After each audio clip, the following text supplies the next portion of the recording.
Hello and welcome to a new episode of The Ramp. Today we are super happy that we have Erik Lignell from Kivra with us. Welcome to The Ramp, Erik. Thank you. Cool to have you on board here. Today we are talking about the TA function, how to efficiently scale the TA function. You have over 5 years experience in your current company, moving from more head of a recruitment role and over to a CHRO role. So I think it's like a dual setup here where we'll talk about your journey, but also the company's journey. So let's get started. First question, could you walk us through the phase that Kivra was in when you joined the company and what you saw at that time, and like where did you start? Yeah, sure. So I joined back in 2019, and at that time we the board had pretty much given a green light that all right, we're moving into kind of a growth phase. Kivra has been around for like 11 plus years or 10 plus years, but it has been like scaling pretty slow up to approximately like 1 million users, and then everything kind of like moved faster until where we are today. So back in 2019, we were picking up pace quite a bit. We had like 3.5 million users at that time in Sweden, and we made this, kind of a strategic shift into building a more modern tech and product company. Before that time, focus had not so much been on like user interface and those things, but rather on like user growth and sender growth as well. So I joined the company as the first people or HR person ever, and with a with a very clear scope of growth. We're building this modern tech and product company, and we need to recruit a lot of people basically. So that's when I came in, and we were like 40-ish people at that time. 2 product teams, a bunch of sales people, and a small customer service. And today we are, close to 180 people, mainly in Sweden, but distributed, or mainly in Stockholm, but also distributed throughout Sweden, and actually a few employees abroad as well. So that's kind of the fast track of the last 5 years of my professional life. in 1 minute. That's good. Yeah. No, but that's quite a crazy growth. 40 people to 180. I assume you've also had some natural like attrition there, and then hired maybe 200 people or something like that. That's pretty wild and impressive. So from that 40 people shop that you were initially, and with the scope or the ask from the board or investors to go grow this company, which actions did you take? What was the next step for you coming into the organization? Yeah, it was quite like start from the scratch kind of situation, because it was literally, since I was the first person in, there was like literally nothing in place. Like I remember my first week, just kind of like, in fear, realizing that, it wasn't possible to even send in a job application through the website, because there were no career sites. so it was really like, oh, okay, yeah, I get, like, let's get an ATS, and then once we have an ATS, like implement it and set up the career site, and then we can like focus on how do we design the recruitment process, how many stages, like who to meet when, etc. But what I think is really, or what was really interesting with those, like coming in that particular setting, is that you really need to think of what really matters. Obviously, like not a very limited budget, but still, like it wasn't like I had like millions to spend on like hiring TA people or getting all kinds of system support. So it was really like, all right, this is my objectives. I need to hire X amount of people with this particular skill set. How can I achieve that with like pretty limited resources, in the sense that it's only me. This is like a one man show basically. So I think it was really interesting to work out of that perspective, and I think a lot of tech companies have rather gone like the other way around, that you really like overwire, maybe especially when it comes to recruitment, that you get you design like these very massive recruitment processes with a lot of different steps, a lot of different tests, a lot of different HR people and culture functions get a lot of system support, which adds value obviously, but it's quite a lot. While I kind of came in from the other way around, thinking, all right, I need an ATS, I need a career site, But other than that, like, all right, what is it that I really need? I think it's a kind of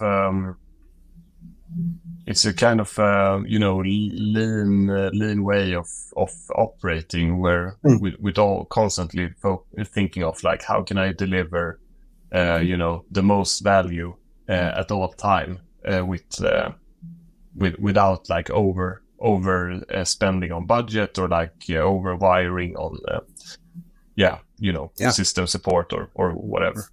No, and that makes perfect sense. And I think, I don't know, people are maybe going back to that core lean machine these days with the market situation. So I think there are some healthy aspects of that as well. Focus on the core and the friction, and try to fix those problems that you actually have. At that point in time, you were working alone, trying to build the processes and executing at the same time. When were you ready to onboard some support into your team? It actually took, a couple of years, actually, because it is actually, I think it is amazing what you can achieve if you just kind of have this lean mindset, kind of thinking like, not reducing maybe, but thinking of, okay, what is it that really matters? Because I think I single-handedly managed to hire, more than 100 people before even thinking like, okay, maybe I need to add someone to my team. Yeah. And I think that also goes with, we weren't back then, and we still aren't a huge company, which means that we can pretty effectively operate in this, people field without having a big people and culture or HR team in place. We work a lot with our managers, both like, official people managers, but also other, people in like unofficial leader roles, and work a lot with them to kind of manage all of these people that we have on board. So an example maybe is that when we started to hire, like for in a more structured, serious way back in 2019, we didn't really think of like team sizes and things like that until like a year and a half later, when suddenly we realized like, okay, we have managers now that have like 20 or 25 direct reports. It's getting, this is an issue now, and we need to act upon it. And I think that's also a pretty interesting way in growing, like looking at myself and my role and how it has developed in Kivra, is that I started out in talent acquisition or like recruitment, in this head of recruitment role, and I always kind of had that mindset when operating or navigating the people field ever since. So I think that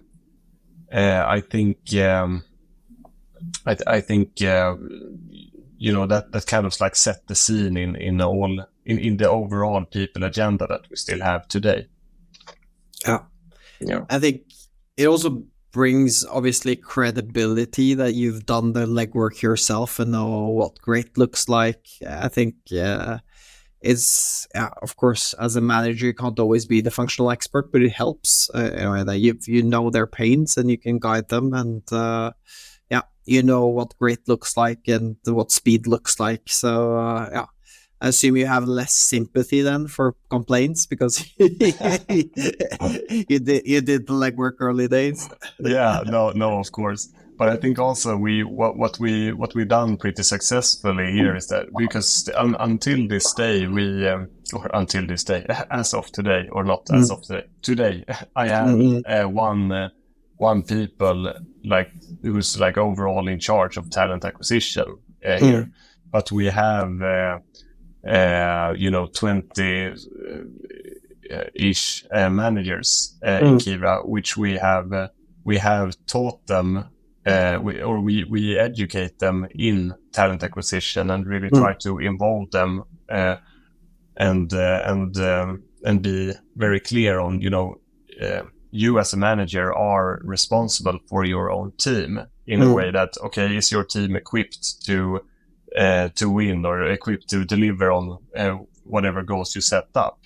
And I think many of those questions, like it all comes down to, yes, I am properly staffed, or it can be, I am overstaffed also, of course, but also like, no, I am not, I lack something, maybe it can be, I need another back-end developer, or I need a new set of competence, etc. But either way, that we are quite successful in making that responsibility part of the managerial role as well. So in that way, we can have like one talent acquisition partner being like a central hub in the talent acquisition work done here, but still we utilize the power of having 20 something hiring managers that also do a lot of the legwork in the day-to-day recruitment work, because they know this is important. It's something that they also get evaluated on, and it's also a very important work that they need to do in order to deliver on their tasks that they have set up. I think that's extremely smart, and something I see that a lot of companies are succeeding with. If you're trying to do fast or hyper growth with a limited team, you need to enable the leaders. The problem or challenge with that is just making sure that they're all calibrated, or like they have the same understanding of the hiring process, of the hiring bar, and making sure that you don't start to get B players and C players into the process. You sort of maintain that hiring quality. So which steps did you take to ensure that they're all aligned and they know what their Kivra quality looks like? Yeah, no, that's a great. I totally agree.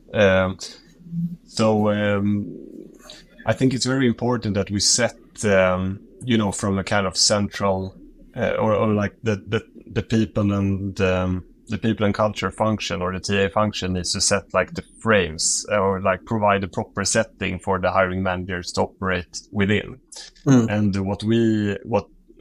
how we do it is basically that we have agreed on a certain set of you could call them soft values or like cultural values that we use throughout the organization. Like this is a culture fit, you could call it. And all hiring managers needs to hire with these standards. And then for example, we have like friendly as one of our cultural attributes, which basically it can be like it's a very generic word, obviously, but like for someone in sales, for example, friendly might mean that we work as a team. We don't have like individual sales budgets. We don't have salary paid out based on I do this and friendly in that setting means something, and friendly in the tech organization means maybe how you provide feedback on someone's pull request or something like that, so we have this we have set the frames and provided a setting for the hiring managers, and then they can do like some kind of slightly individual or like contextual adjustment to it, but still we have like the overall picture as one.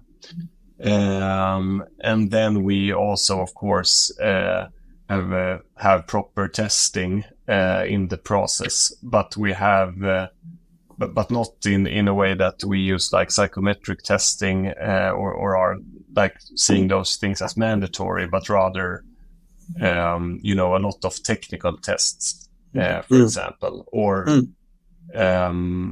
for example, when I hire TA people, I have a kind of a real life problem that I want them to solve. Which doesn't necessarily have like a right or wrong answer, but I just want to know like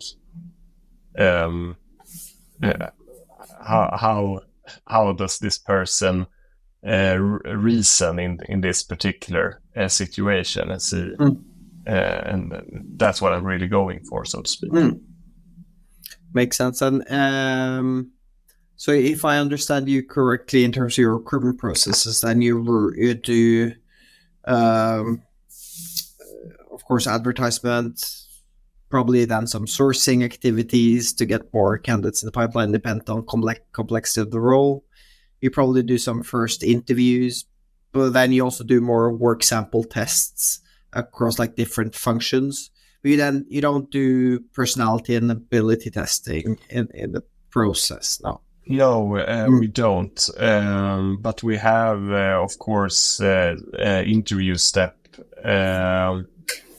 with we call it like a team, like a kind of a team's interview step, which is we basically put a group of people together, and they have also like a predefined set of questions that they ask, so we kind of get the same measurements for all candidates. But what we're looking for is basically to get a more proper picture of how the person reasons in terms of like cooperation and those kinds of things. Because we work as teams throughout Kivra, no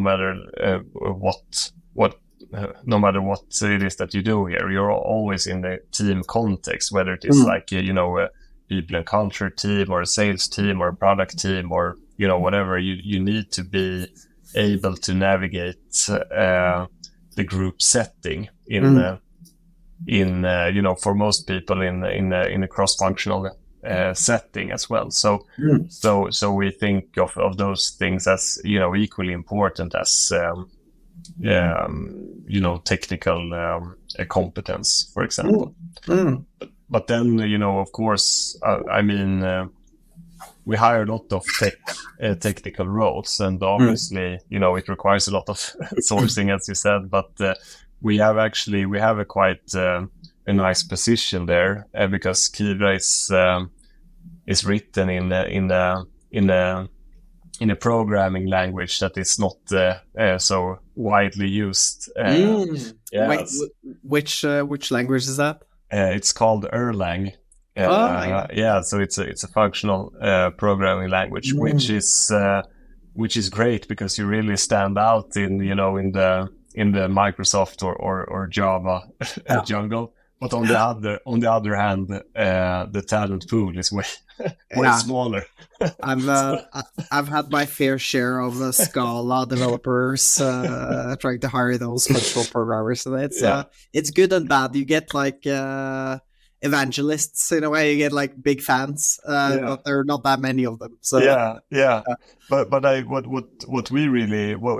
I really like, and I think that we really utilize it in a great way, is that you can work with communities, in a way more focused way when it's a smaller community, obviously. But so you have there is one conference that you can really make an effort on attending or working with, and you have only this amount of relevant meetups that you can really tie tight connections with and really make a tight cooperation with. So I think we have quite successfully during these years positioned ourselves as a Erlang stronghold in Stockholm or in Sweden. And maybe for those listening, majority of them being HR, TA people, what was your role in building that employer brand towards that community? Is it like sponsorship of events? I don't know, building blogs with the leading tech people? Yeah, take us a bit through your the steps you've taken. For starters, or basically you need to know your the group that you're trying to attract. Where can those people be found? And once you have identified that, then you can really start thinking about, okay, so what is the talent strategy here? So what we did was we started out in a kind of standard-ish sponsorship thingy. You have your booth, and but it's a very I don't think it's the best way to attract people, because it's a kind of not everyone is comfortable in hopping by chatting to someone at the fair, basically. Not the right crowd. Yeah, exactly, not the right crowd. So what we try to do instead is that we kind of moved away from the sponsorship things, and instead approached the conference, the people putting the conference together, and trying to get our employees in as keynote speakers, or hosting workshops, or basically wherever we could fit them. And I think obviously that's where our the Erlang community's size comes in handy, because it's not like they have hundreds of people waiting in line to speak. So it's we kind of successfully managed to get our employees in as keynote speakers a few years in a row, and that of course got us the necessary attention, because people it's not rocket science in a way, but people get inspired by other people. So basically, if you go to a conference or if you listen to someone talking about something, you think like, yeah, this guy knows what he's talking about. I want to work with brilliant people, and that's when we really got us into that position.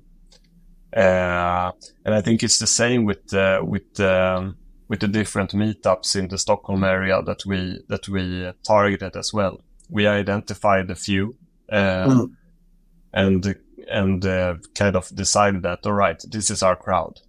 We believe we can find the competence that we need to attract here. So let's do the same. Let's have the same strategy there, making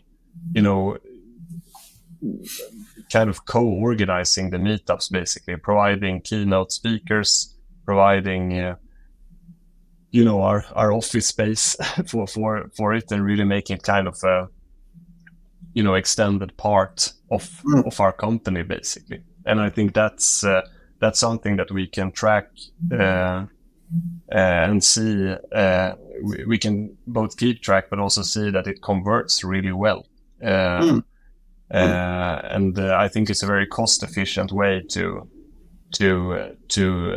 recruit as well. Because I mean, spending a couple of thousands of crowns on hosting a meetup, and if that converts into I mean, it's like the most cost-efficient way. Yeah, sounds like a low cost per hire if you manage to close something. No, it's very, very interesting to hear your the guerrilla tactics in one specific domain and try to build a position. I think that makes perfect sense, and obviously you've been successful with that. How did you, at that time, you mentioned you've probably hired around 100 people, balance that more, I don't know, strategic projects, employer branding, while at the same time I assume your calendar was crazy those days, with try to book meetings and talk to candidates and run all of those processes. So juggling that, if you're now speaking to a person that's in the midst of that, what's your 2 cents on that? It's hope on the other side, is that your mantra?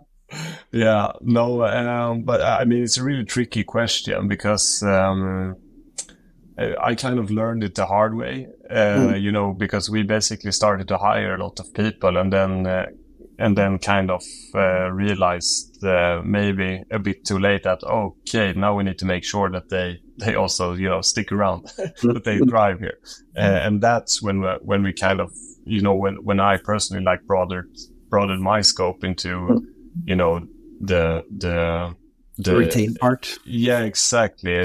Thinking of things like career development, or upskilling or learning and development, or comp and bend, all of those things that also matters and are super important. But I think also in that scenario, when I was putting when I was having my main focus on talent acquisition, I did so while teaming up with the CTO and the CPO.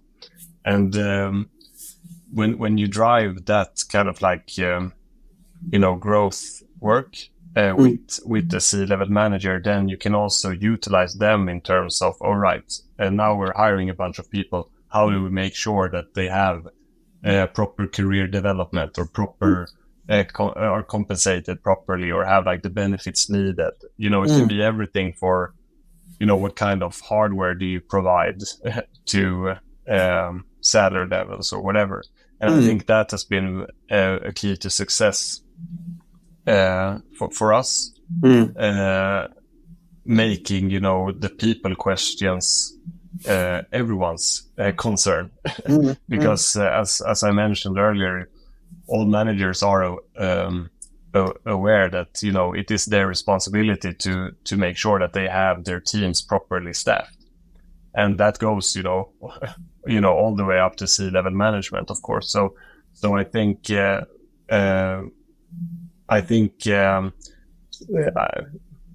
that's a very like strong success factor that I've always teamed up and worked close with managers, and because of that I've managed to also keep this lean and mean people function all the way through. And you mentioned like enabling managers to be part of that recruitment process and be part of the TA team indirectly, getting alignment on the executive level. You talked about employer branding very specifically and some tactics there to convert candidates in. What other things do you think have had like massive effect on you succeeding with that ambitious hiring target? Kivra is also a app or a service which drives, which has a lot of impact on society. So we kind of came from the digital mailbox, the saving trees kind of story, and now we're moved into a more, a platform for that connects. Companies with citizens, and a safe place for your important stuff, basically. And I think we also managed to utilize that story in our recruitment strategy as well, making it a lot or very like purpose driven. Because there are many. The tech scene is wild. It has always been. I think we realized quite early on that we need to do whatever we can to stand out of the crowd. And we have, we can do it in a very natural way on the technical side with Erlang and all that. But when looking at other target groups, sounds kind of aggressive, but people want to attract. I mean, take like someone working in design, for example.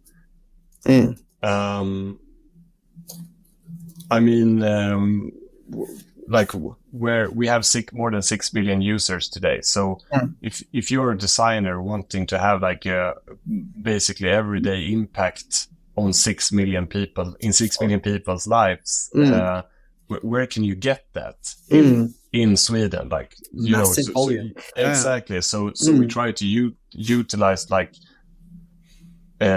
we try to utilize that in our talent attraction strategy as well.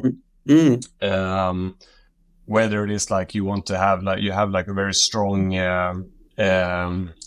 environmental impact driver, for example, like not printing stuff on paper basically and sending it, but with fossil fueled transports.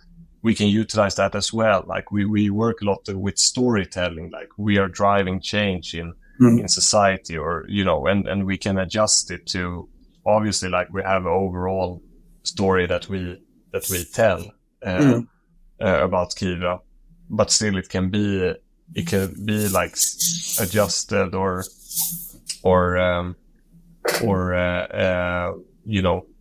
managed in a way that it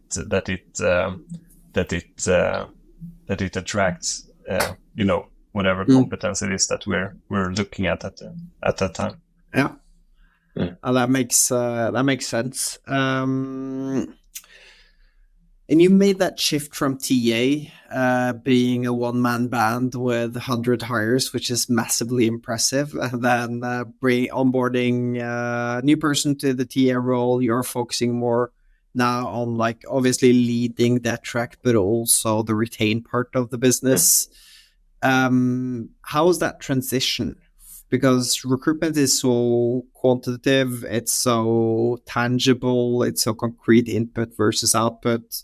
So how is it working on those other type of topics where you might have more long-term strategic process? Data was maybe more difficult to gather and compare and to see if there were any any effects of the work you did. So would love to hear your thoughts. And I don't know if you were afraid of that shift or if it was just sort of super smooth sailing.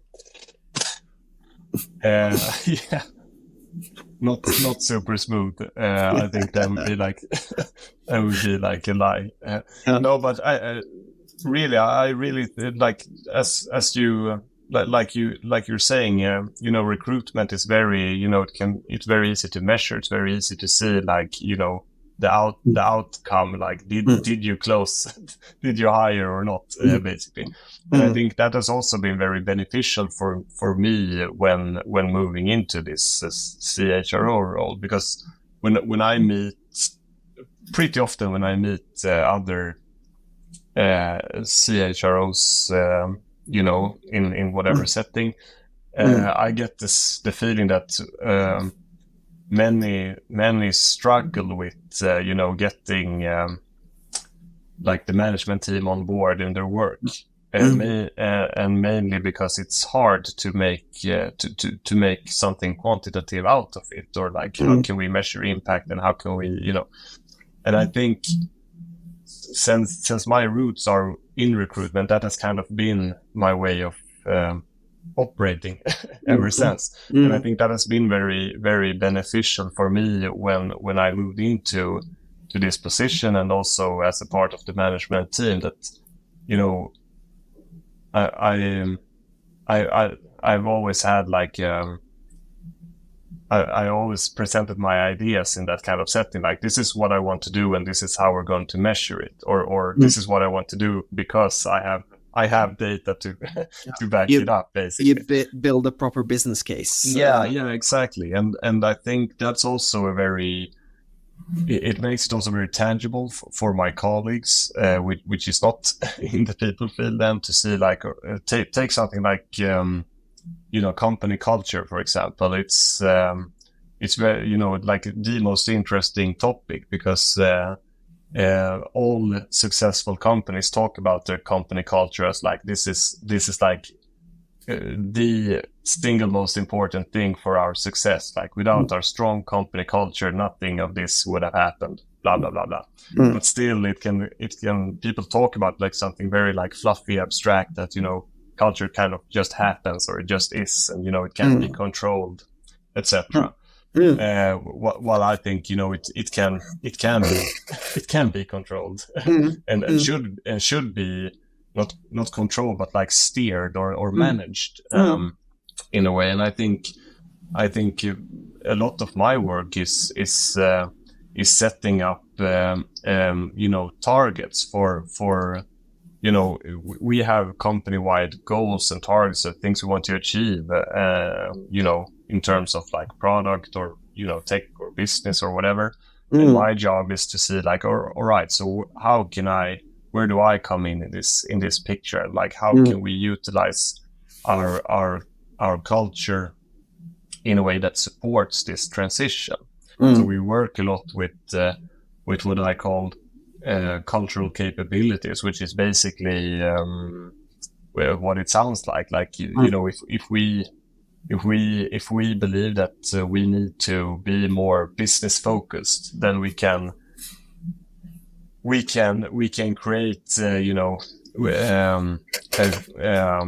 we can add that to our culture, and we can work actively with this cultural capabilities in order to make that transition. And then we can also put up, there are ways to track it and see, like, are we making progressions or not? Are we making this movement or transitioning or not? So I think that has been very, it has been, very, in that sense, moving into this CHRO role wasn't that big of a shift, because I believe that it made it easier for me to speak the same language as the rest of the management team. But obviously, I mean, it has been. I would lie if I told you it was a smooth ride. Yeah. So I think that's a very interesting topic, and I think a lot of companies out there are struggling with that. Like, you have, this is our current situation, current culture. This is where we want to be. What type of culture do we need to get where we want to be? And there might be a distance there. So, what does that meant for Kivra? Does it mean that you've let people go, or people have quit because they've been in a sort of misalignment with the company that you're not going to be? Like, if you could share some under the hood things that have happened that so you're comfortable with sharing, of course. No, but I mean, obviously, like making culture is constantly evolving as well. And I think when you are a tech company in a growth phase, then I think the only constant is change. And so that I think that's also something that makes this easier than maybe if we were like a big industrial company or something. I don't know. But of course,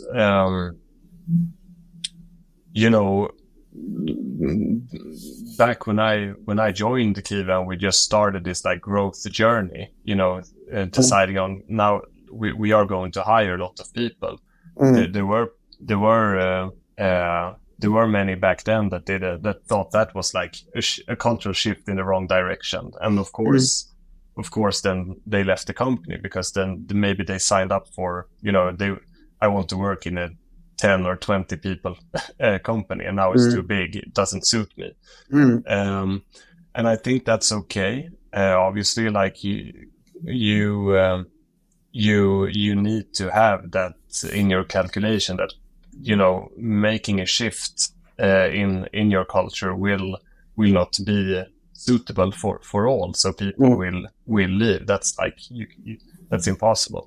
But I think that you can reduce the risk of too many, or the wrong people leaving, or whatever, how you want to phrase it, by working really, really actively with sense making and being very transparent and having a great communication in terms of why are we making this change? What is it that we want to achieve, and why?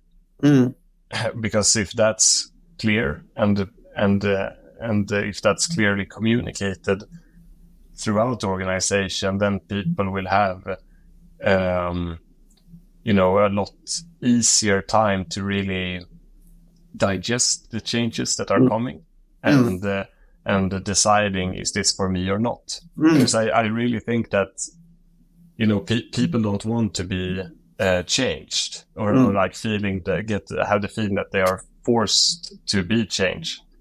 But if you can make it that everyone feels that they are part of driving the change, and that everyone feels that they're playing an active role as change makers, then you will be way more successful.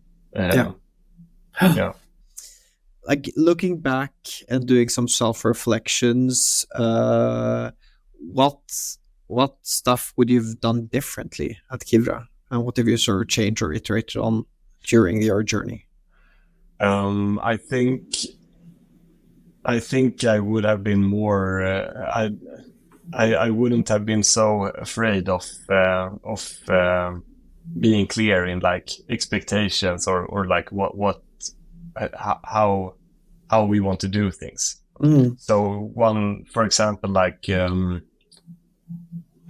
we kind of at one point we kind of went down the road that we can be a fully distributed workplace. We can have people working from anywhere at any time, basically. We are not tied to time and space, but like in that way. But it didn't really work out because we had the majority of our organization, or the majority of the people working at Kivra were based in Stockholm. We had like pretty much like the majority of the company had to adjust to a minority of the company because they wanted to work in a certain way. And that also didn't really align with our business goals or our the SLA set up for our service. I mean, Kivra is a very, it's a local giant in Sweden. We have a sister company in Finland as well, but then Kivra is very, a very Swedish product, meaning that whether we like it or not, we need to be very, we need to be very close tied to Sweden, because we operate under, Swedish legislations, and all of those things. And I think, back in the day when we were not as big as we were now, and we didn't have the same, position in the on the talent market as we have now, we were kind of afraid to say no to people. We were kind of being over flexible in a way that ended up, biting us in our butts. And I think if I, looking back, I wouldn't have been so afraid of being more clear in expectations, or providing a more clear setting and framework for our employees. Even though, it at that time it might have meant that we had some short-term turbulence, but I'm confident that in the longer run it would have served us, better. Yeah. And I agree. I've done that mistake myself. Like, you try to cater for individual needs. You're in the point that, like, this person we can't lose, and then you try to find compromises. But some of those compromises it's hurting the greater good in a way, or the purpose of the business. You're not alone in your struggles or reflections there. if that's any comfort. No, but two things I'm very curious about when it comes to CHROs and TA people, like, what defines your priorities? Like, when you're looking at the next quarter, what type of pains do you address? Is it looking at the long term and re-engineering that backwards, or is like, this is a big pain that we're facing now, a lot of people are screaming? And second question, like, how do you measure your operations or your function? Like, how do you measure if you're doing a good job or not? So those two questions, I don't know where you want to start.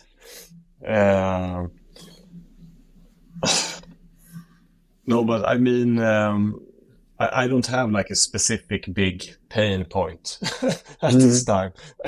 I have many. No, I'm kidding. No, but so really, it's we are in the middle of starting, or we are in the middle of the business planning process for the next tertial, basically. And what that means is that, we are, once that is done, or once we have come, a bit further down the road, it will be clear if we are, properly staffed or not. And that will, again, circling back to the TA agenda, then that will make it very clear, like, all right, do we need to recruit, high volumes or not? So that's kind of like what we're waiting for at this point. I think also that, a lot. I actually spoke to someone about like how do you measure like retention, or like the success of retention, without just looking at staff turnover. And I think that's something that we have been kind of been discussing internally, but also are very aware of, that we are not we are not under the impression that we will keep people for years and years and years working here. So what we really measure is that, all right, if it's like we are lucky, we can keep our employees like for 3 years, for example. We don't have a set date, but like, let's say 3 years. So how do we measure, like, what movement do we want to achieve? Like, how, we measure outcome, not outputs. So if we can see that, all right, this person with this, or like this team with this particular skill set or whatever, did we manage to make the transition that we set out to achieve, basically? And if we are not making that progress, fast enough, or in whatever pace that we are satisfied with, and if the underlying problem is staff turnover, then we have like a real time problem. But I think that is something that we that we measure. Maybe it might be the most important thing that we keep track of, like what is the outcome that we are getting from our employees. Is there any way you can measure performance on, I don't know, on a company or individual level, like talent density is increasing, whether we're hiring better people, they're performing better because we've added better programs, like, or is it just our peer review and people are nice to each other? Like I find it difficult to sort of find that the right metrics in a way, because it's not always the clean data that you want. No, I've been struggling with finding like a setting that is suitable for us in that way. I think we try not to focus so much on the individual, but rather like on the team and on the team's outcome. But with that said, that we are trying to foster a very, a very transparent organization, in the sense where, we want feedback and information to always travel the shortest way.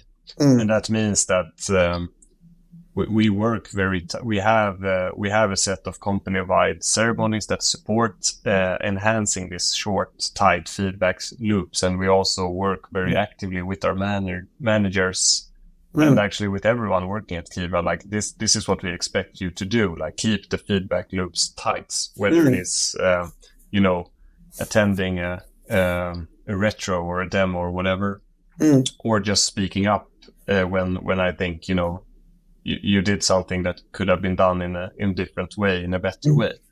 And I think once you get that, you need to work with it actively, like at all times. Of course, you're never done, but you really need to once if you get it really going, then I think the culture itself will have like a kind of like performance enhancing. It's like a self-playing piano in that sense. And I think that is also I think that environment is also way much more fun to be in than rather peer-to-peer reviews or like some kind of generic score setting or things like that. Agree. And that's sort of back to the outcome versus output of what you're doing. So makes perfect sense. I think that was a great closing comment, Erik. Thank you so much for joining the ramp. This was a fantastic conversation. Great learnings for the people listening, especially some good tricks for the TA people out there on like building that strong employer brand, knowing your audience, where the airline set up, and also the purpose being part of that story, and also enabling managers to help out with recruitment. If you're a solo ninja out there trying to fill a crazy hiring roadmap, then listen to Erik. That's my 2 cents at least. Yeah, thank you. Thank you so much for having me. Cool. Take care. Thank you for listening. Remember to like and subscribe. We're coming out with a new episode every single month.